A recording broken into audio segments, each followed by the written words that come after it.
السلام علیکم ورحمۃ اللہ۔ استغفار پڑھنے کے 6 طریقے آج میں آپ کو بتانے جا رہا ہوں۔ استغفار کیسے کرتے ہیں؟ بہت سے لوگ یہ سوال کرتے ہیں کہ ہم استغفار پڑھیں تو کیسے پڑھیں، کن الفاظ کے ساتھ پڑھیں؟ تو آج میں آپ کو 6 طریقے استغفار کے بتاتا ہوں، یعنی کن طریقوں کے ساتھ، کن الفاظ کے ساتھ، کون سے الفاظ ہیں جو استغفار میں پڑھا جاتا ہے۔ تو 6 طریقے استغفار کی میں بتانے جا رہا ہوں، غور سے سنیے گا تاکہ استغفار کرنے کا طریقہ آپ کو معلوم ہو جائے۔ سب سے پہلا اور مختصر سا جو استغفار ہے وہ ہے استغفر اللہ۔ حدیث میں آتا ہے نبی کریم صلی اللہ علیہ وسلم جب نماز سے سلام پھیرتے تھے تو 3 مرتبہ استغفار پڑھتے تھے۔ حضرت ثوبان رضی اللہ تعالیٰ عنہ فرماتے ہیں کان رسول اللہ صلی اللہ علیہ وسلم اذا انصرف من صلاته استغفر 3 استغفر اللہ استغفر اللہ استغفر اللہ، یعنی نبی کریم صلی اللہ علیہ وسلم جب فرض نماز سے سلام پھیر لیتے تو 3 مرتبہ استغفار پڑھتے تھے، استغفر اللہ استغفر اللہ استغفر اللہ۔ تو سب سے پہلا استغفار جو مختصر سا استغفار ہے وہ ہے استغفر اللہ۔ جس کو یاد نہیں ہے تو یہ استغفار پڑھا کرے، اور اگر اس سے بہتر الفاظ میں آپ استغفار کرنا چاہتے ہیں تو وہ یہ ہے استغفر اللہ ربی من کل ذنب واتوب الیہ، استغفر اللہ ربی من کل ذنب واتوب الیہ، یہ ہے دوسرا استغفار۔ اور اسی طرح ایک اور استغفار ہے تیسرے نمبر پر، وہ ہے استغفر اللہ الذی لا الہ الا هو الحی القیوم واتوب الیہ۔ یہ استغفار بھی جو ہے بہترین استغفار ہے۔ اگر آپ کو یاد ہے یا آپ یاد کر سکتے ہیں تو اس استغفار کو پڑھا کیجئے، یہ بہترین استغفار ہے۔ نبی کریم صلی اللہ علیہ وسلم فرماتے ہیں من قال استغفر اللہ الذی لا الہ الا هو الحی القیوم واتوب الیہ غفر له وان كان قد فر من الزحف او كما قال صلی اللہ علیہ وسلم۔ روایت میں آتا ہے کہ نبی کریم صلی اللہ علیہ وسلم نے فرمایا کہ جو شخص استغفر اللہ الذی لا الہ الا هو الحی القیوم واتوب الیہ پڑھتا ہے تو فرماتے ہیں کہ اس کے گناہ بخش دیے جاتے ہیں، اگرچہ وہ جنگ کے میدان سے بھاگا ہوا ہو۔ جنگ کے میدان سے بھاگنا یہ گناہ ہے، گناہ کبیرہ ہے، اللہ کے غضب کو لے کر واپس لوٹتا ہے۔ جو شخص جنگ سے بھاگتا ہے تو وہ اللہ کے غضب کو لے کر بھاگتا ہے، یعنی اللہ اس سے ناراض ہو جاتے ہیں، تو یہ گناہ کبیرہ ہے۔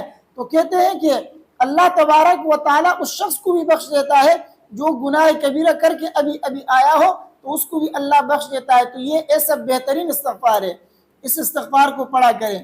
چوتھے نمبر پر جو استغفار ہے وہ یہ ہے سبحان اللہ وبحمدہ استغفر اللہ واتوب الیہ۔ یہ استغفار بھی نبی کریم صلی اللہ علیہ وسلم کثرت سے پڑھا کرتے تھے، چنانچہ حضرت عائشہ رضی اللہ تعالی عنہ کی حدیث سے غالباً مسلم شریف میں حدیث موجود ہے، فرماتی ہے کہ نبی کریم صلی اللہ علیہ وسلم کثرت سے سبحان اللہ وبحمدہ استغفر اللہ واتوب الیہ پڑھا کرتے تھے۔ تو یہ استغفار بھی آپ پڑھ سکتے ہیں۔ 5ویں نمبر پر جو استغفار ہے وہ یہ ہے رب اغفر لی وتب علی انک انت التواب الرحیم۔ یہ بھی استغفار میں آتا ہے کیونکہ اس میں بھی آپ اللہ سے مغفرت مانگتے ہیں، اللہ سے توبہ و استغفار کرتے ہیں، تو یہ بھی جو ہے استغفار ہے، تو آپ یہ بھی پڑھ سکتے ہیں۔ اور 5واں استغفار جو سب سے اعلیٰ اور افضل استغفار ہے وہ ہے سید الاستغفار۔ جس کو سید الاستغفار یاد ہو تو روزانہ یہ صبح شام پڑھ لے، اللہ تبارک و تعالیٰ اس کو جنتیوں میں داخل فرمائیں گے۔ حدیث میں آتا ہے کہ جو شخص صبح کے وقت سید الاستغفار پڑھتا ہے اور شام ہونے سے پہلے اگر مر جائے خدا نخواستہ تو وہ جنتیوں میں داخل ہوگا۔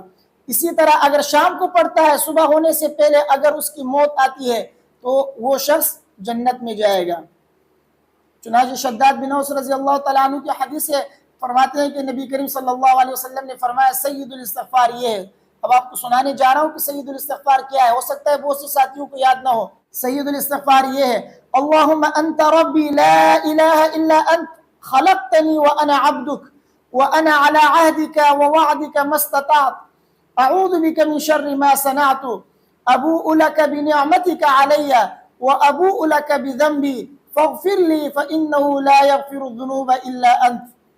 یہ جو ہے سید الاستغفار ہے، اس کو آپ یاد کیجئے۔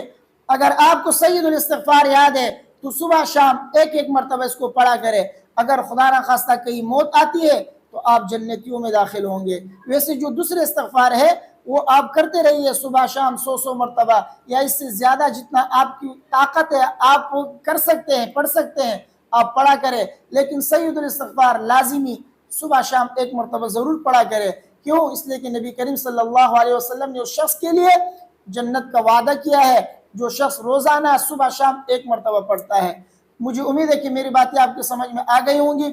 ویڈیو کو اپنے دوستوں کے ساتھ لازمی شیئر کیجئے اور استغفار کے ان 6 طریقوں کو آپ اچھی طریقے سے یاد کیجئے۔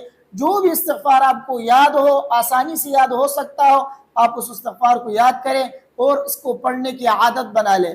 اللہ تبارک و تعالی مجھے اور آپ سب کو سمجھنے کی اور عمل کرنے کی توفیق عطا فرمائے۔ ویڈیو کو اپنے دوستوں کے ساتھ لازمی شیئر کیجئے گا۔ مجھے اپنی دعاؤں میں یاد رکھیے۔ السلام علیکم ورحمۃ اللہ۔